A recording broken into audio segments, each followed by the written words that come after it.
อ้เพลงไอ้จูบดังๆพี่แก้มสายมั้ย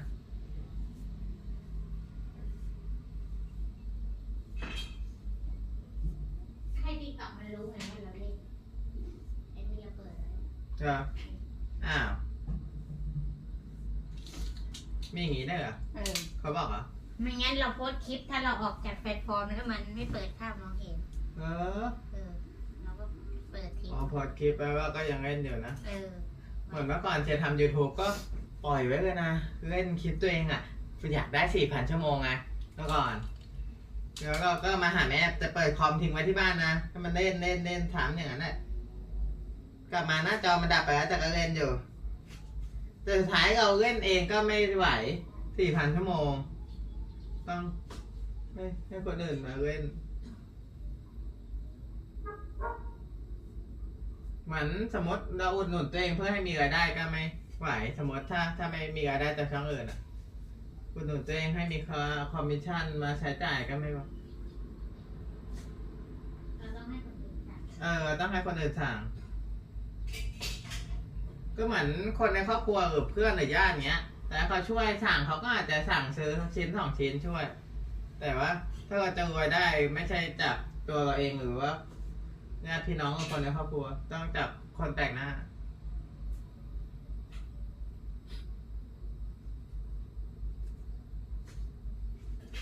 ผมเชื่อเริ่มยาวอะHello everyone Yesterday I play cash flow game and I bankruptcy now I know that if I have money I will pay the bank first because I have debt very much in I use OTP money other people money from the bank very much and their interest is 27 and 8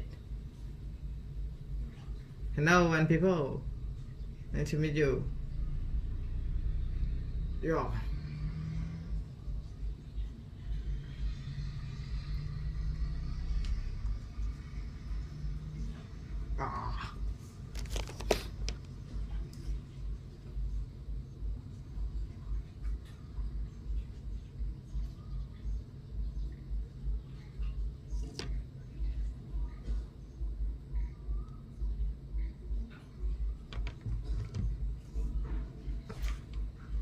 I am Natalie. Hi. Natalie.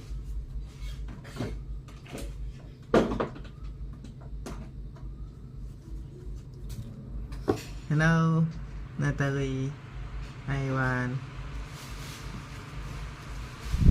Hello, 27 people. Nice to meet you. Welcome to I am Share Channel.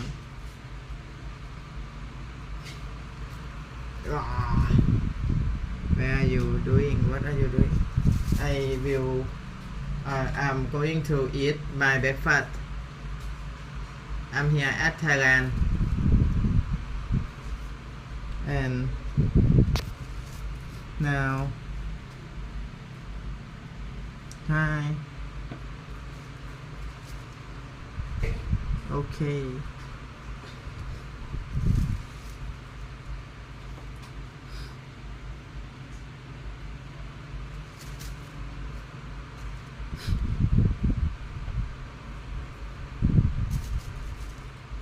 I want to eat some food.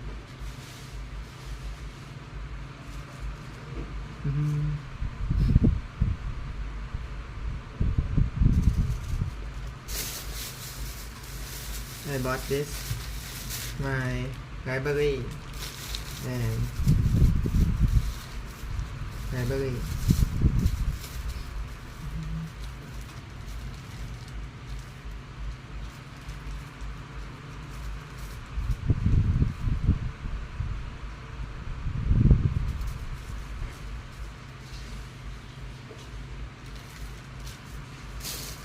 And I bought this egg and veggie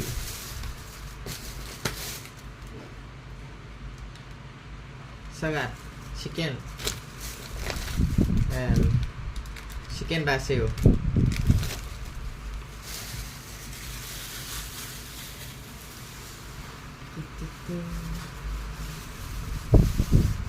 microphone make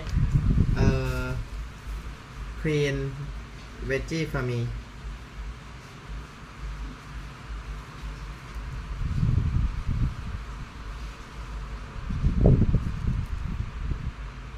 Hello 20 people, nice to meet you. Welcome to my channel. Okay, I setting revenue in my live stream. I have 18.68 income from YouTube partner.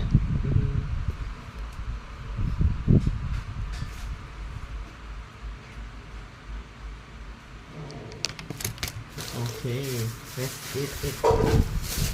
And microphone bought this noodle.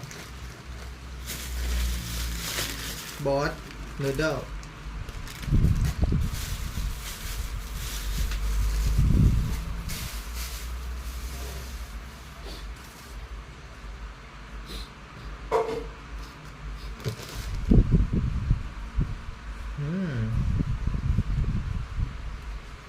Banana.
My morning menu is library.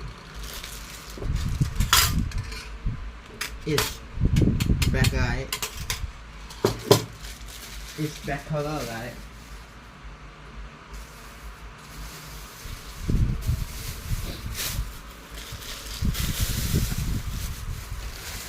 Maybe I will eat too.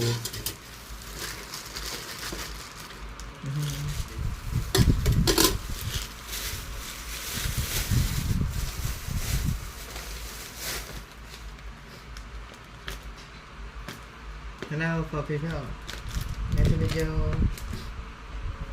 Yeah. Today is very amazing. Yesterday I sleep at I go to bed at 8 p.m. and I fall asleep at 9 p.m. and today I wake up at Today I wake up at 4 p.m. Meditation at 5 p.m. and exercise at 6 a.m. Okay.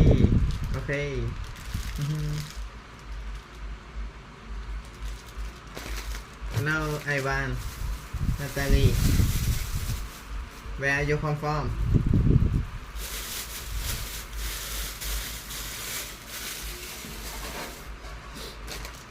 And I go to the market at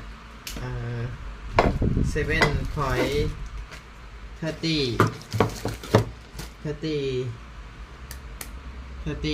a.m.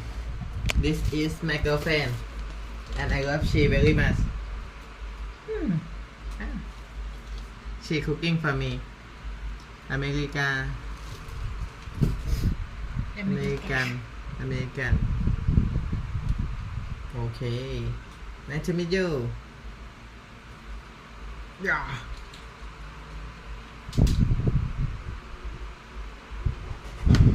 โอเค I am American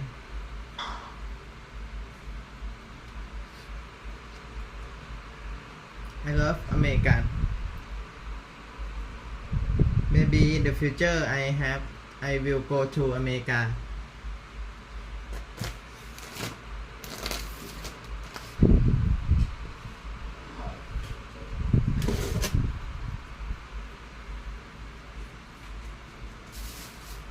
I will meet Elon Musk Donald Trump Mark Zuckerberg Bill Gates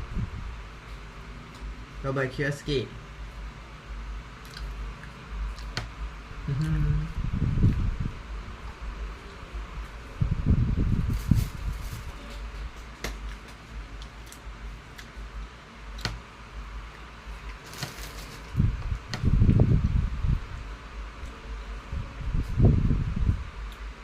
ตึ๊ดตึ๊ดตึ๊ดตึ๊ดตึ๊ดตึ๊ด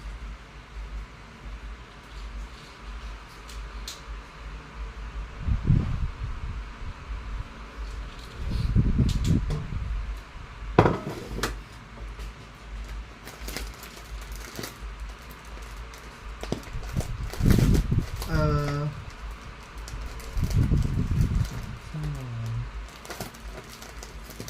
Have you eating? Have you eaten?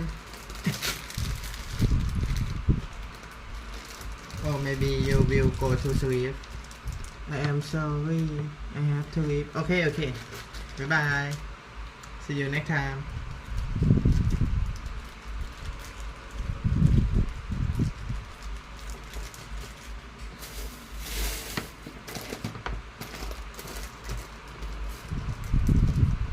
Bye.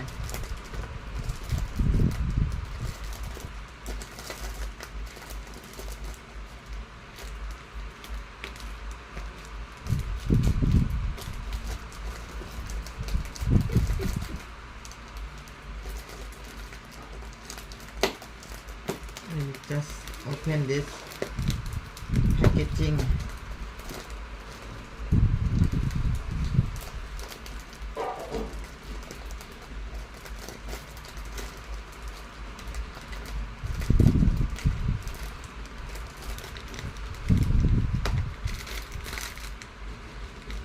She try it with double.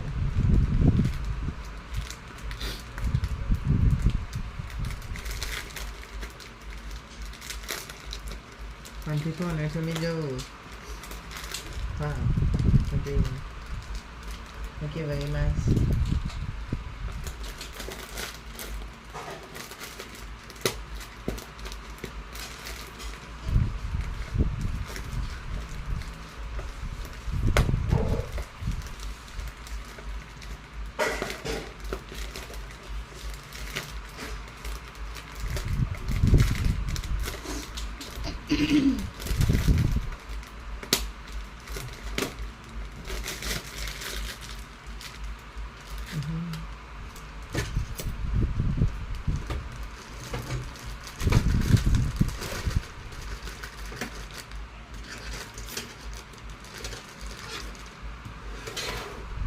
Okay, bye.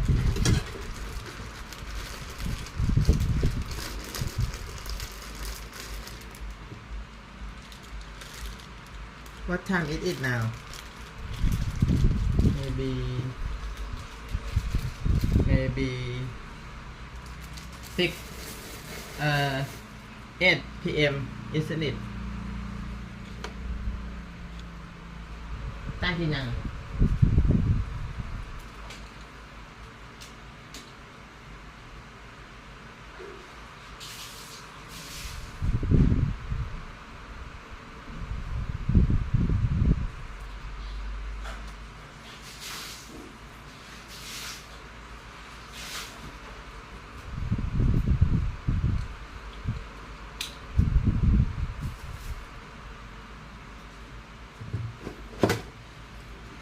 มีประสบการณ์แล้วไม่เล่นเนี่ยต้องติด ใช่เธอ ใครก็ช่วยเธอไม่ได้ ต้องมาเอาเน็ตเชียร์เอาเน็ตที่บ้านอีก เปิดทั้งวัน เมื่อกี้ก็เธอก็เปิดไว้ไง ก็ให้มันรู้ว่าเราเล่นไง โอ้ เอา โห อีกไปไหน แต่ที่จะเล่นไม่งั้นมันก็เปลืองเน็ตไปนะ หมายถึงว่าตอนนอนเนี่ยเราน่าจะเปิดทิ้งตอนนอนน่ะที่มันหมดเพราะว่า24 ชั่วโมงน่ะตอนนอนเราไม่เคยปิดเน็ต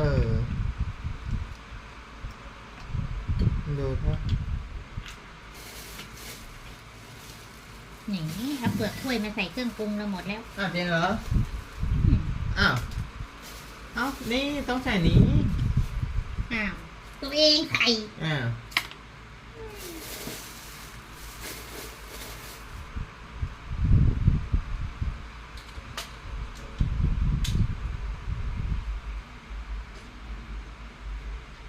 โอ้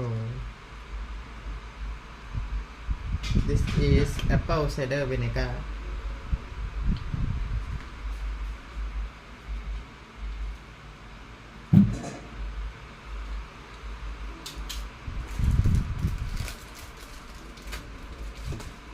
ให้ลืมหยิบแบนมากินได้ไหมนะ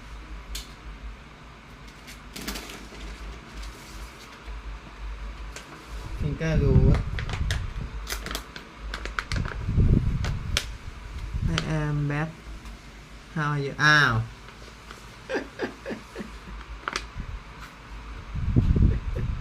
What are you doing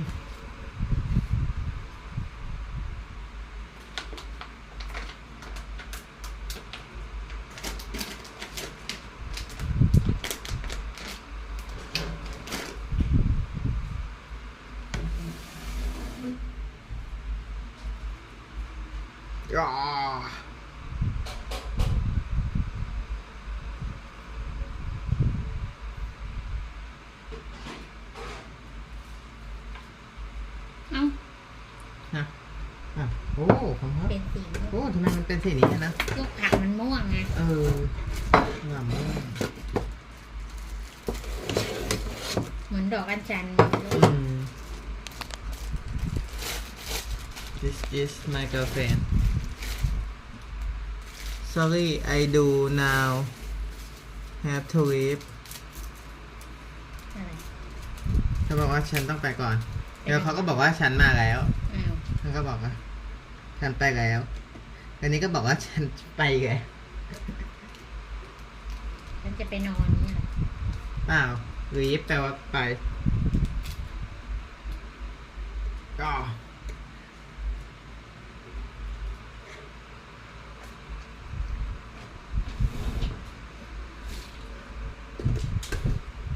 อย่า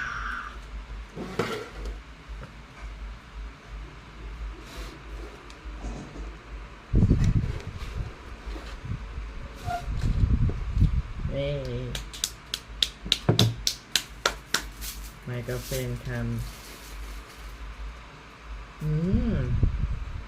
อันนี้ก๋วยเตี๋ยวเรือนะ จะเรียกว่าบอสนูเดิล ลุงเขาก็บอกมาก่อนเสียแล้วก๋วยเตี๋ยวต้มยำพวกเราไม่กินอะไรเลยนะก๋วยเตี๋ยวต้มยำแล้วก็ข้าวไก่ทอดขอให้ยังจำจะได้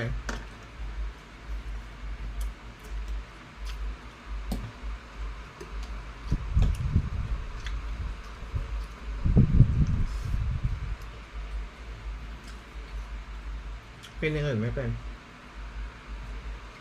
เดี๋ยวนี้ลืม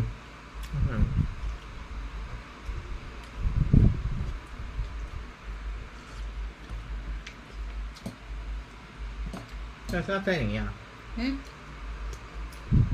แต่ก็ดีเส้นอย่างนี้แป้งไม่เยอะไม่ทำให้หวาน เช่นนั้นแหละแป้งน้อยที่สุดแล้วมันไม่ได้ติดกันเหมือนเส้นเล็กเส้นอันนี้นี่เส้นใหญ่จริงอันนี้เส้นบะหมี่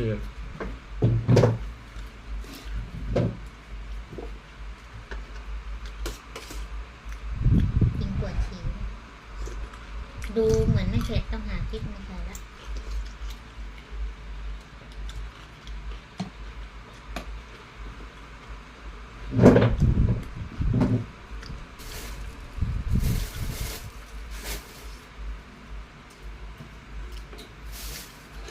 Hello one people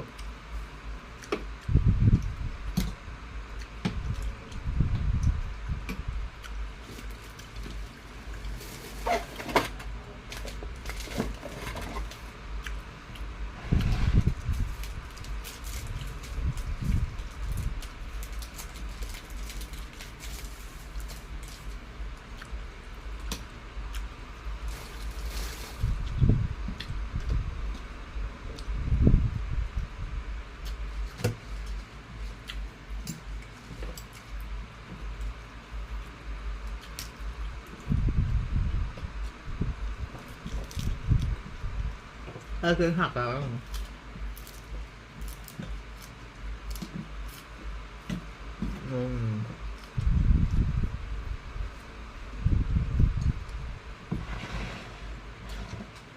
ไปขี่ก่อน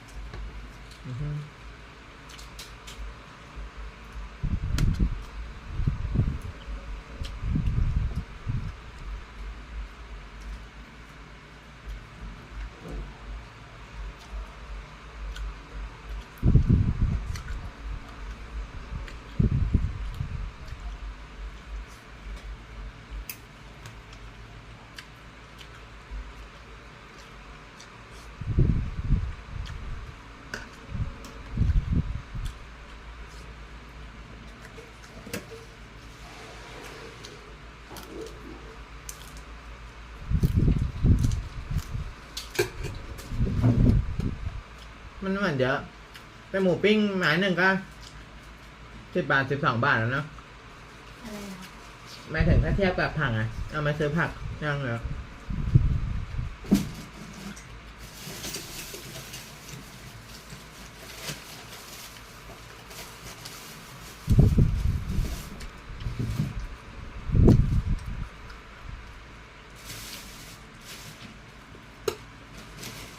ได้เหรอ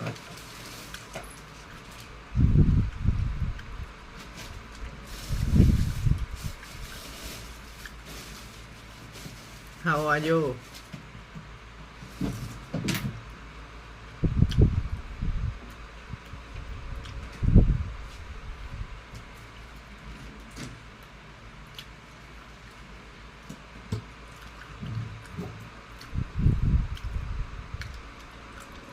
เฮ้ยเปิดคอมว่าไง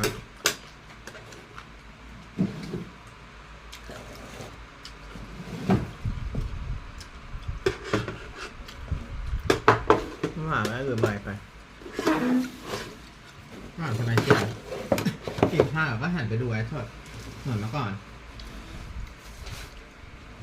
เราต้องเรียนรู้เสียเวลากินข้าวกว่าจะเสร็จต้อง50 นาทีไม่ก็20 นาทีไปแล้วเดนนี่กินได้ไม่เยอะ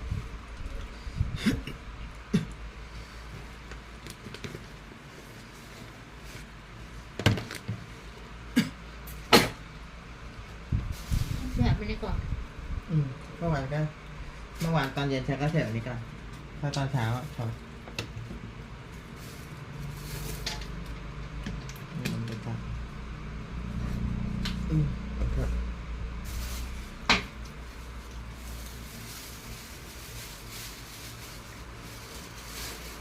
ยังไม่ถึงยังไม่ถึง ถ้ามันไม่ใช่เวลากินเธอปกติเธอกินบ่าย 2 บ่าย 3 เมื่อวานกินเที่ยง Are you guys eating good? Okay. Thank you. เธอจะกินก็กินได้ Hehe. It's a lot of veggie. ตอนนี้เราน่าจะไปถ่ายคลิปแถวร้านพ่อทำคลิป แบบนั้นน่ะ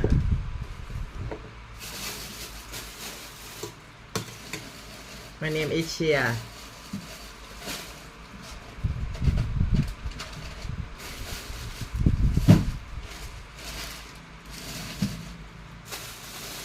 อ๋อเน็ตเธอได้กันนะเดี๋ยวเธอได้เปิดอันนี้ได้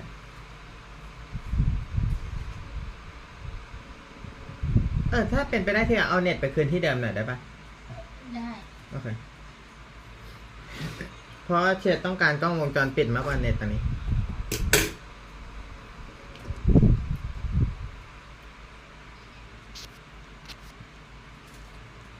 เปิดไอ้นี่ก่อน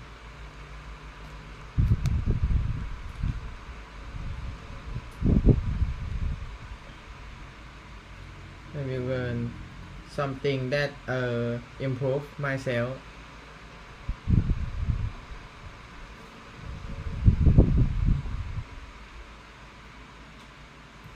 for my course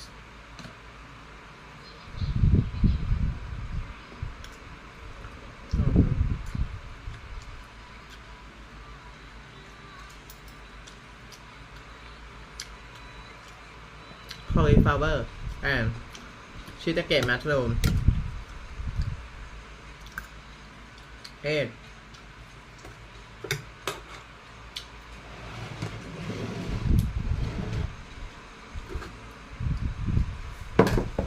I eat only real food yeah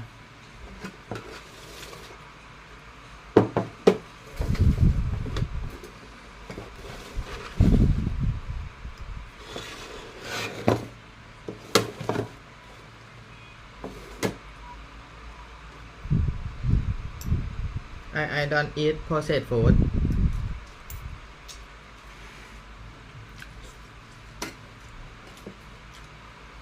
real chicken real rice real veggie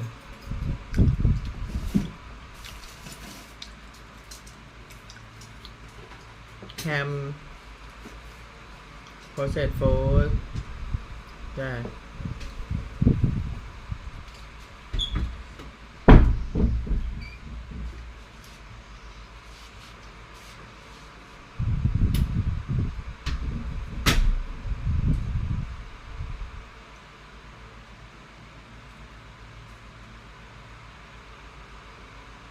Thanks for having us and doing this. I know there's a lot of interest in this.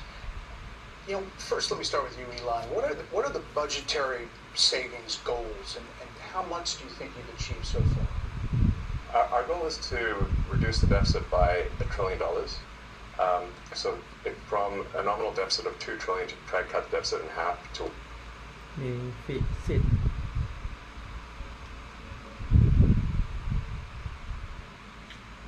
นอนเดฟิสิต $1 trillion. Or looked at it in total federal spending to drop the federal spending from $7 trillion to $6 trillion. We want to Aggregation Elon and Doc team keep behind the scene look at their mission reduce the spending by eliminating waste and fraud, reduce the spending by 15%, which seems really quite achievable. The government is not efficient, and there's a lot of waste and fraud. So we feel confident that a 15% reduction can be done without affecting any of the critical government services. I'm going to talk to all the If not guys. making it better. I'm going to talk to all the guys here about the specifics, but for you, what's the most astonishing thing you found out in this process? The sheer amount of waste and fraud in the government. It is astonishing. It's mind-blowing. We routinely encounter wastes of $1 billion or more, casually. For example, like the simple survey that would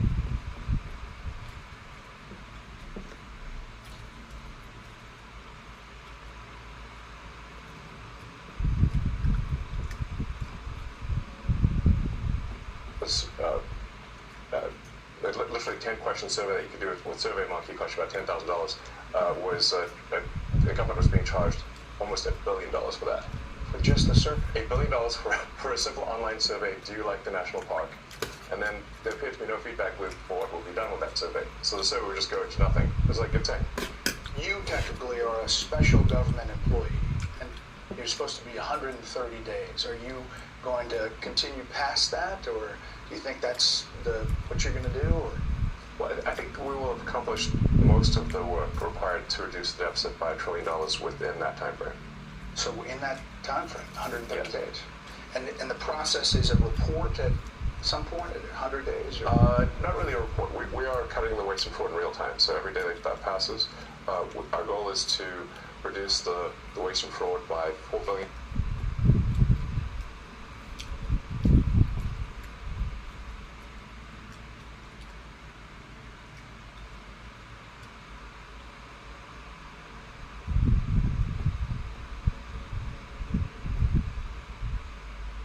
$1 a day, every day, 7 days a week. And so far we are succeeding. And I'm going to talk to the specifics. Thanks for having us and doing this. I know there's a lot of interest in this. First let me start with you, Elon. What are the budgetary savings goals, and how much do you think you...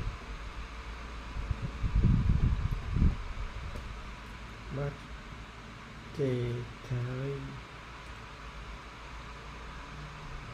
budgetary Budgetary. Achieved so far. Our goal is to reduce the deficit by $1 trillion. From a nominal deficit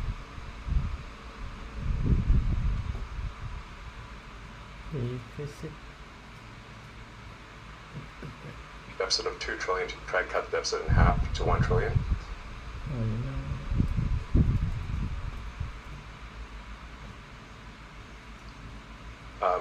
Or looked at it in total federal spending to drop the federal spending from $7 trillion to $6 trillion. We want to reduce the spending by eliminating waste and fraud, reduce the spending by 15%, which seems really quite achievable. The government is not efficient, and there's a lot of waste and fraud. So we feel confident that a 15% reduction can be done without affecting any of the critical government services. I'm going to talk to all the If not guys. making it better. I'm going to talk to all the guys here about the specifics, but for you, what's the most astonishing thing you found out in this process?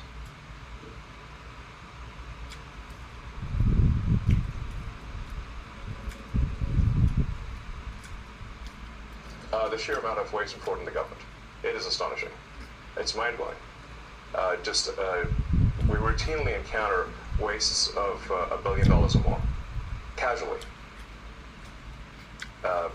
For example, like the simple survey that was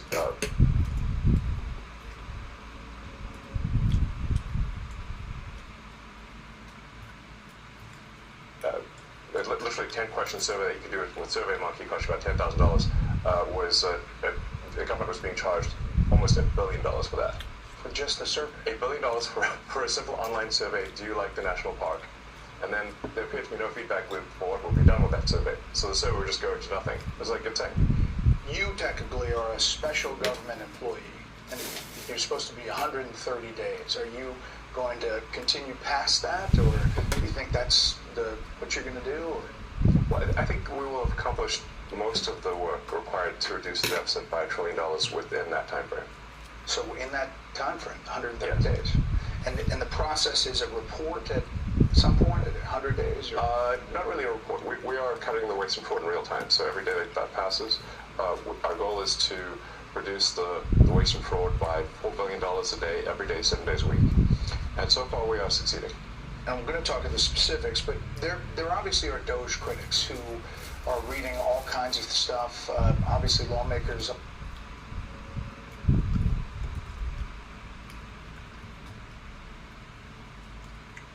On the other side of the aisle are attacking you, and they characterize the approach as this: fire, ready, and then aim.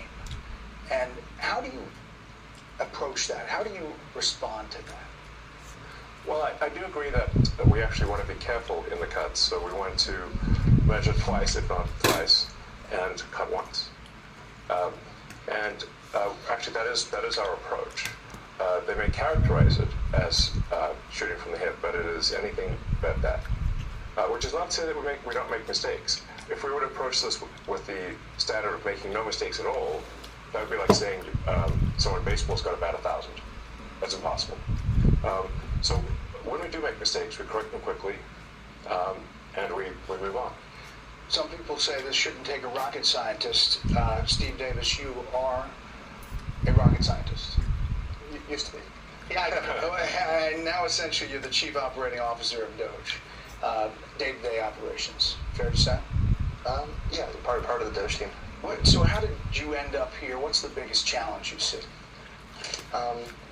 The reason I'm here, which is probably for many, is that I think the goal is incredibly inspiring. I think most of the taxpayers in the country would agree that in order to have the country going bankrupt,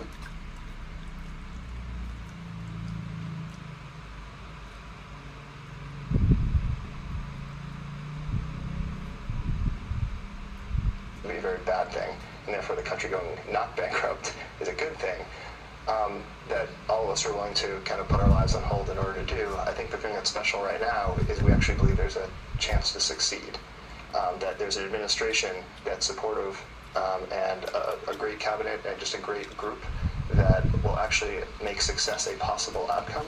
And I think that's, given the inspiring mission and given the non-zero chance of success, it was worth doing.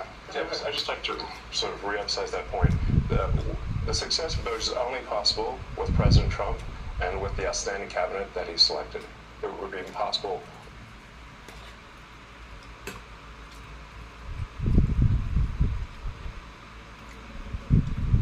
without the support of the president and the cabinet. But you're finding the money. I mean, it's big numbers, right? Yeah, like Elon said, the minimum impulse bid is often $1 billion. So, for example, the $830 million, which was the online survey, that's an enormous amount of money that wouldn't have been found if the Doge team wasn't working with it, in that case, the Department of Interior. But then taking it one step further, Doge then publishes these things on our website for maximum transparency. So now the general public, it would have been impossible for the general public to have seen that. Now anyone can just log into Doge.gov anytime and see these payments. As they're not yet in real time, they're close, but they'll probably be in real time within the next few weeks. But the process, it still involves Congress, right? At some level? We're trying to keep Congress as informed as possible, but the law does say that money needs to be spent correctly. It should not be spent fraudulently or wastefully. It's not contrary to Congress to avoid waste and fraud. It is consistent with the law and consistent with Congress. And we've seen actually great support, at least from the Republican side of the House, and occasionally some Democrats too. It's nice to see people cross the aisle once in a while. Usually when they attack Doge, they never attack any of the specifics.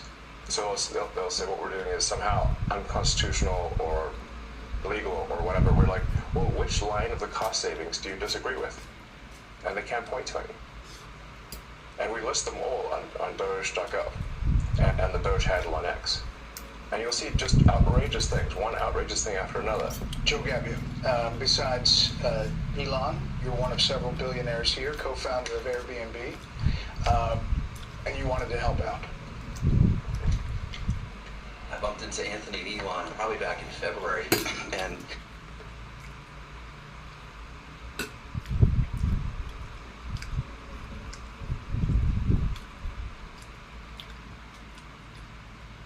they told me something about a mom.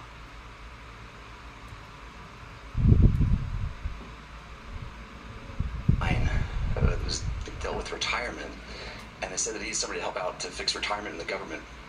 I loved the challenge, so I jumped on board, and it turns out there is actually a mine in Pennsylvania that houses every paper document for the retirement process in the government. Now picture this giant cave has 22,000 filing cabinets stacked 10 high to house 400 million pieces of paper.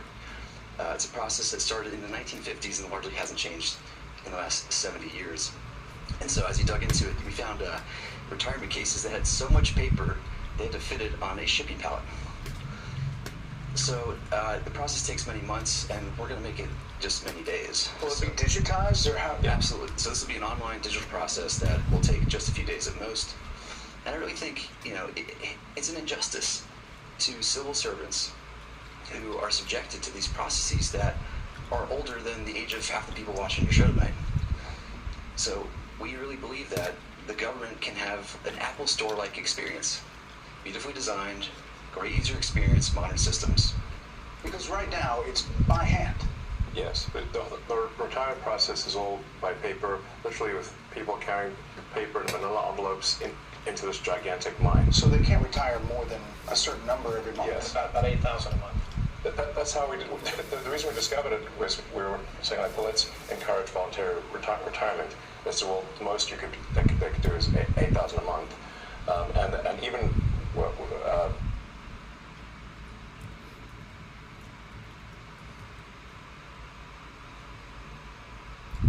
under normal circumstances, it can take 6 to 9 months just to have your retirement paperwork processed, and they often get the calculations wrong. So we're like, well, why would it take so long to retire? And they're like, well, because of the mine. They're like, what do you mean a mine? What's a mine got to do with retiring? And that's where we discovered that all the retirement stuff is still done by paper in a process that looks identical to what occurred in the 1950s. Like, we took a snapshot of the mine when it first started in the 50s to today, it looks the same. It's amazing. So how long do you think it'll take to turn over? We're working as fast as we can. Probably the next couple of months we'll have this overhauled. And, I really think, again, like,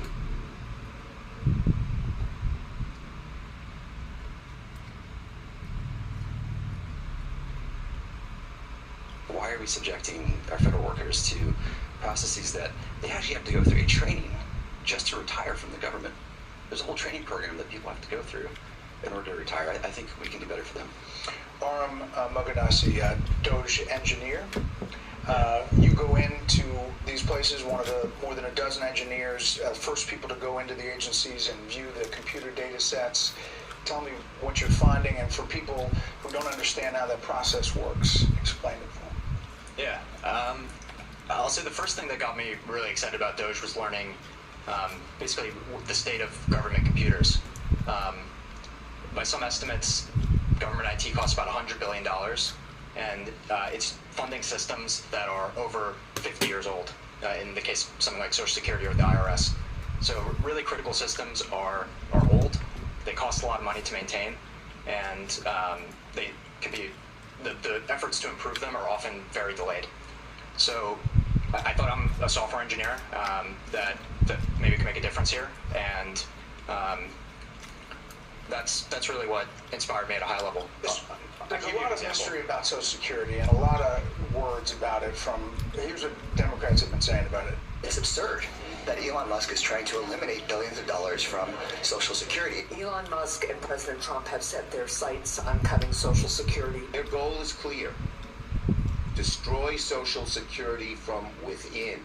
You're in the building. I mean, you're in the computers. What's happening there? What are you doing? Yeah, it doesn't line up with my experience on the ground. And I'll say the two improvements that we're trying to make to Social Security are helping people that legitimately get benefits.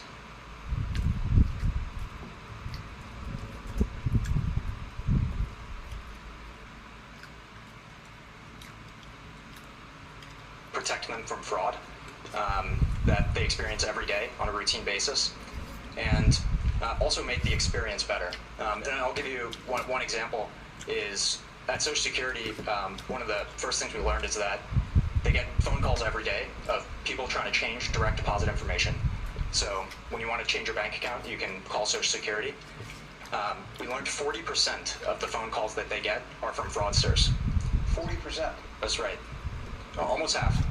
Yes, and they steal people's Social Security is what happens. Is they call in, they say they claim to be a retiree, then they convince the Social Security person on the phone to change where the money's flowing. It actually goes to some fraudster. This is happening all day, every day, and then somebody doesn't receive their Social Security. It's because of all the fraud loopholes in the Social Security system. How do you reassure people that what you all are doing is not going to affect their benefits? No, in fact, what we're doing will help with their benefits. Legitimate people, as a result of the work of Doge, will receive more Social Security, not less. I want to emphasize that.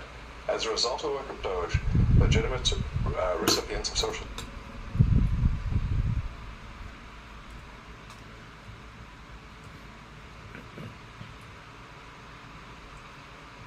Security will receive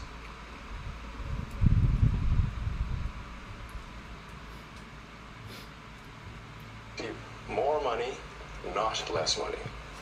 All right. I want to emphasize that point and let the record show that I said this, and it will be proven out to be true. Let's check back on this in the future. So, Washington Post, the Social Security Administration website crashed 4 times in 10 days this month because the servers were overloaded, blocking millions of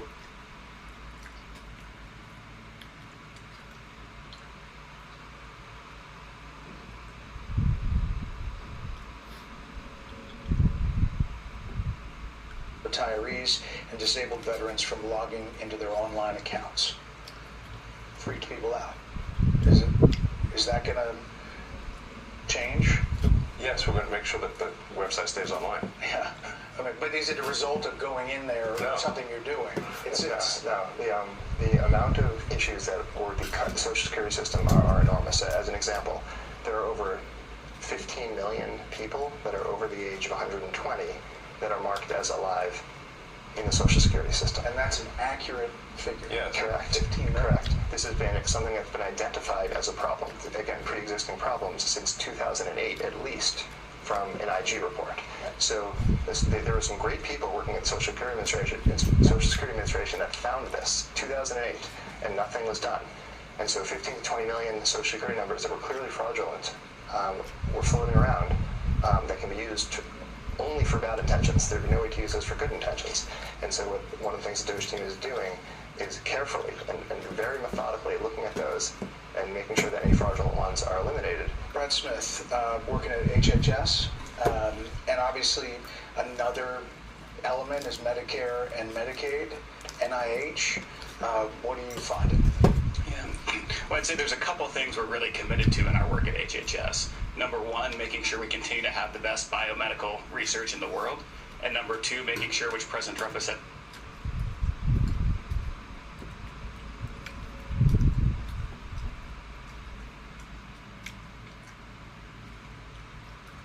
Biomes. over and over again, that we 100% protect Medicare and Medicaid. But there's a lot of opportunity. So if I take NIH as an example, today, if you're an NIH researcher and you get a $100 grant at your university, today you get to spend 60 of that and your university spends 40 of that. The policy that we're proposing to make is that you get to spend 85 of that and your university spends 15. So that's more money going directly to the scientists who are discovering new cures. Another example at NIH is today they have 27 different centers. They got created over time by Congress, and they're typically by disease state or body system. There's 700 different IT systems today at NIH. 700 different IT systems. IT software systems. They can't speak to each other. So they don't talk to one another. They have 27 different CIOs. And so when you think about making great medical discoveries, you have to connect the data. Time out. You said 27 different chief information officers? Correct. And most of them are non-technical. So there's a lot there. So there's a lot of opportunity. It will make science better, not worse. And when I say that our job is tech support, I really mean it. Yeah. We have to fix the computers. If the computers can't talk to each other, you can't get research done. If the computers can't stay online, people won't receive their Social Security. So what we have here are a bunch of failing computer systems that are preventing people from receiving their benefits, that are preventing people from preventing research from happening, that are extremely vulnerable to fraud, and we're fixing it. And does that include AI? Does that include kind of changing the system overall? That's, I guess, what people are afraid of, is they don't know what this is all looking like, and is it going to affect me in the long term? It's going to affect them. It's going to affect people very positively. So the changes that we're doing here will ensure the solvency of the American government, of the United States of America. This is what we're trying to do: is ensure that people do receive their benefits in the future, and you can only receive your benefits if the country is operating in a healthy and competent way. Up next, how the Doge team plans to streamline some federal jobs and agencies. And later, Elon Musk answers some of your questions that you asked via X. Anthony Armstrong, Doge Office of Personnel Management, Morgan Stanley banker, M&A guy. Yeah. You know, money, and this is a lot of money sloshing around. There's a lot of money sloshing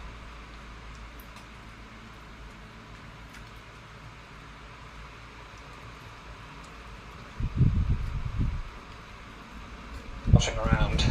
There's a lot of money sloshing out the door. And if you look at the federal government and the way the workforce works, it's really a one-way ratchet over decades. It's only going up. It's only going up. You never take it away. So that leaves you with duplicative functions. It leaves you with overstaffing, and it leaves you with functions in the wrong places. So a couple of examples: duplicative functions. Brad mentioned 27 CIOs. If you kept going with Brad, he probably would talk about.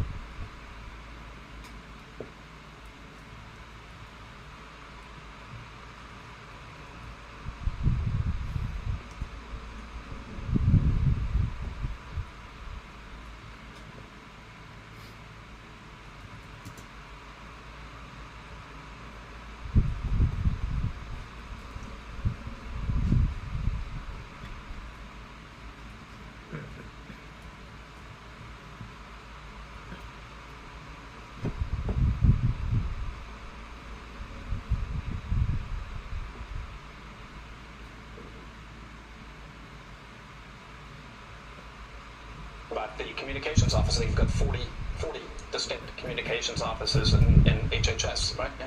40? Yeah, and that's not unusual, by the way. Multiple offices like that. It's not making anyone healthy. This is not about the employees. There's many hardworking, well-meaning people who took these jobs. These jobs were out there. They applied for them. They took them. They're doing what's there. It's just that they're duplicating the effort of 40 offices. So you've got that. You've got overstaffing. A good example of overstaffing would be the IRS has got 1,400 people who are dedicated to provisioning laptops and cell phones. So if you join the IRS, you get a laptop and a cell phone, you're provisioned. So if each of those IRS officers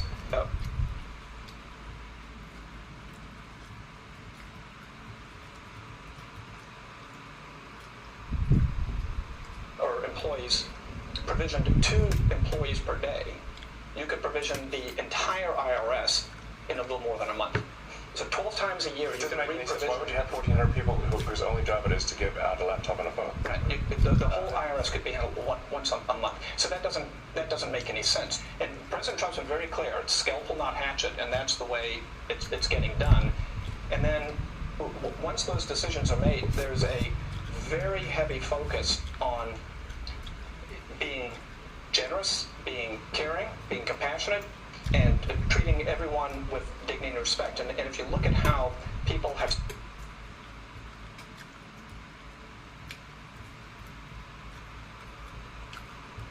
started to leave the government, it is largely through voluntary means.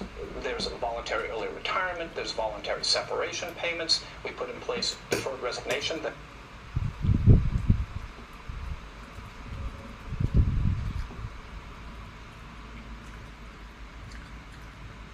8-month severance program. So there's a very heavy bias towards programs that are long dated, that are generous, that allow people to exit and go and get a new job in the private sector. And you've heard a lot of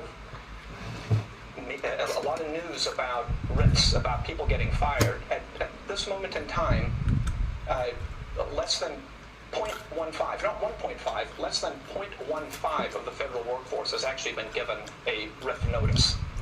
So they're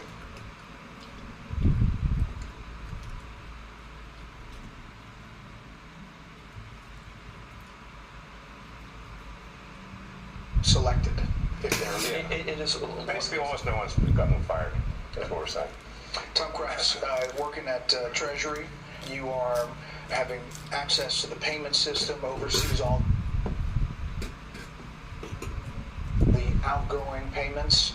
Essentially, those payments were going places we didn't know where they were going, right? Yeah, unfortunately, that's the case. But as an ex-CFO of a big public tech company, really what we're doing is we're applying public company standards to the federal government. And it is alarming how the financial operations and financial management is set up today. There is actually really only one bank account that's used to disperse all monies that go out of the federal government.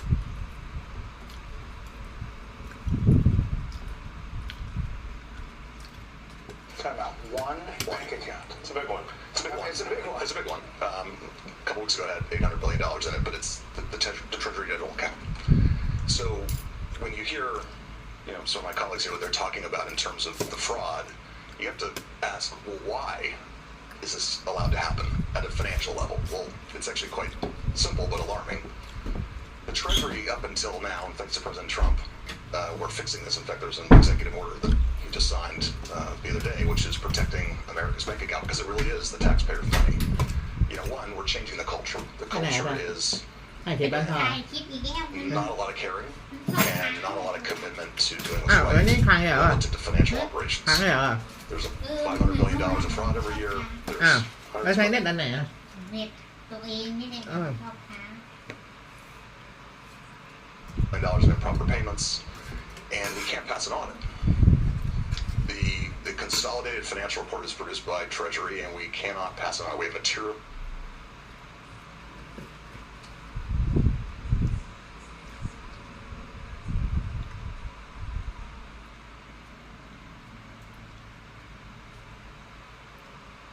มันจะคือตัวนี้ครับผู้ช่วยส่วนตัวของเราในเรื่อง The Iron Man ก็จาวิส หน้าที่ของมันก็คือส่งผลวิเคราะห์ข้อมูลที่ไอรอนแมนอยากรู้แล้วก็ไปให้ไอรอนแมนรู้ถ้ายกตัวอย่างในชีวิต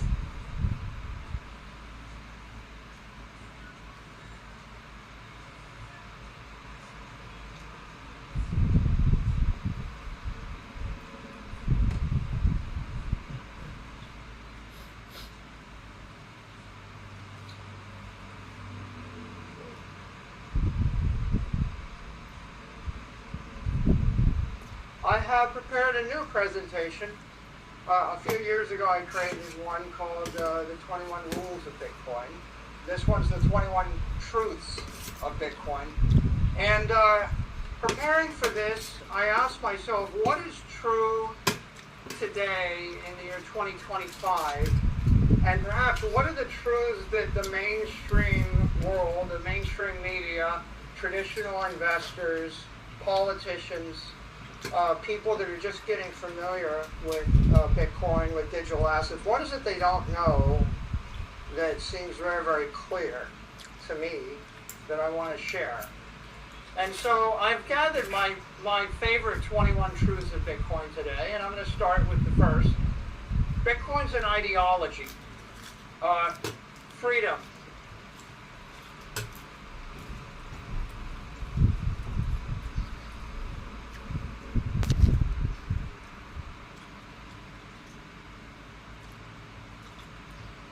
Versus slavery, innovation versus stagnation.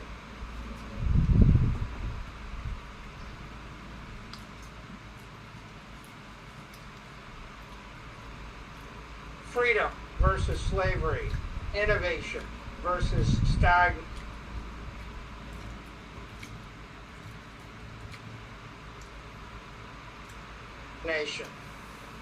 Sovereignty versus dependency.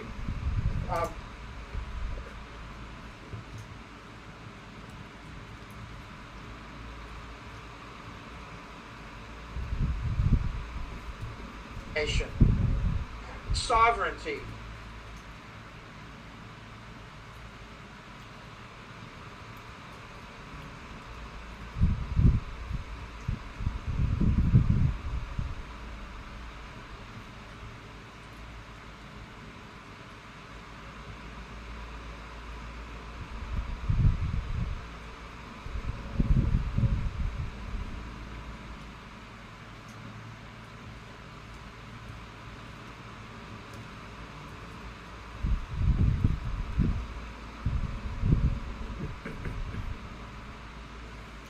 Versus dependency. Property versus poverty. It's a very powerful ideology. It's spreading the entire world, and there will be no Bitcoin without the ideology. It's capitalism versus socialism. It's the individual versus the collective. It pops up throughout human history. We see these themes for the last thousands and thousands of years. You see these themes in the writings of the Austrian economists. You see these themes in the writings of Voltaire and the intellectuals.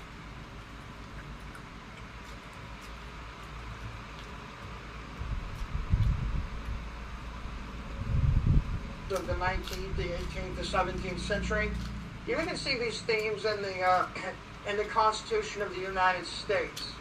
The founding fathers had this ideology. And you'll see it echoing throughout Bitcoin.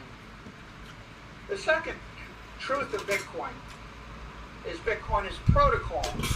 Satoshi created a protocol.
ไม่พออันนี้มันดับไป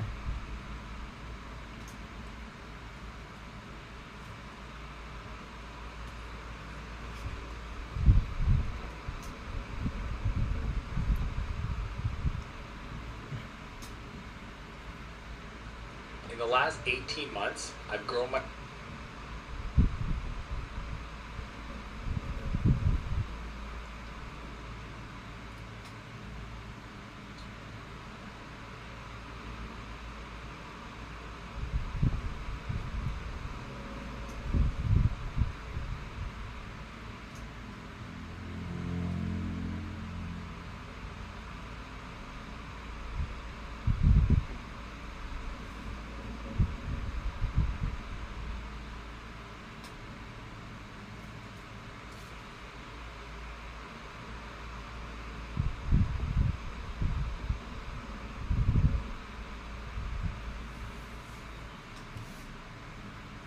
Works for hosting me, and it's a protocol for economic success, economic empowerment, and that protocol lives on in the software. Oftentimes, people say, "Well, what about this quantum thing, or what about that technology thing?"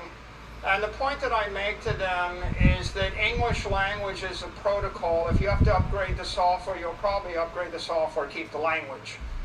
Base 10 math is a protocol. If you have to upgrade the software, rebuild the computer, you'll probably keep the base 10 math. Bitcoin is a protocol. You may change the hardware, you may change the software, you may change the nodes. The protocol is simple. A bunch of intelligent people everywhere in the world would like to keep their money forever. Once $1 trillion worth of money flows into that network, they'll be looking to figure out how to keep it, and then when it's 10 trillion or 100 trillion or 500 trillion, you'll have a bunch of people speaking a language of economics, a monetary language. That is the Bitcoin protocol. Truth number 3, Bitcoin's an asset. One of those 21 million coins pops out.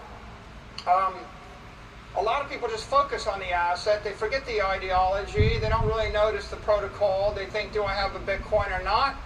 What kind of asset?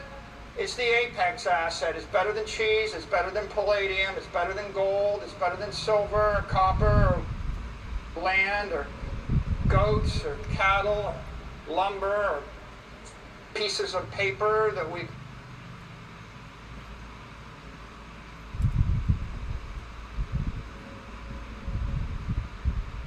call currency.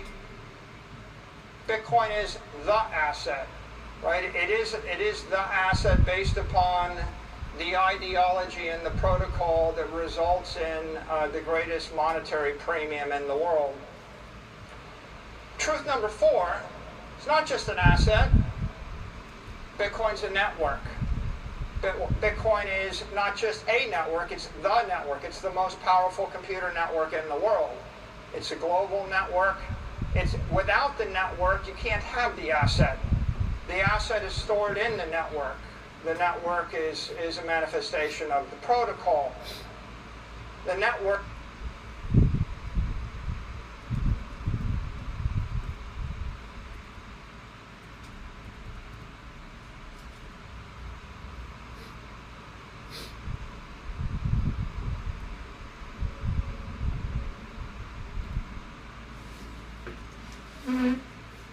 No, T people and I should do.